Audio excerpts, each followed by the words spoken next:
Public education advocates in Surrey are raising concerns about Premier David Eby's mandate letter sent to Education Minister Lisa Bair. Now, the provincial government released the letters last week, outlining specific priorities for each ministry. And representatives from the Surrey Teachers Association, CUPE 728, and Surrey District Parent Advisory Council took issue with the education letter's first point. It asked the ministry to review all existing programs and initiatives to ensure they're relevant, efficient, and cost-effective.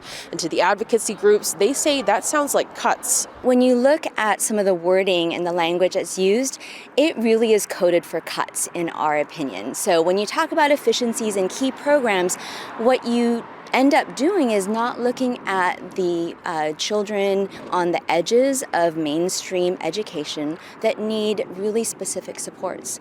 They say the lack of resources puts a huge strain on teachers and, above all, students. They also mentioned this closing of South Surrey White Rock Learning Centre due to financial challenges. It's one of 3 alternative education programs that will shut their doors by the end of this school year, leaving only 2 centres in the area. They say they're concerned that vulnerable youth will be put at risk without these types of programs. We, as teachers, we know what our students need, and we can adapt and, kind of like change the circumstances, but it becomes more and more difficult when classrooms are overcrowded.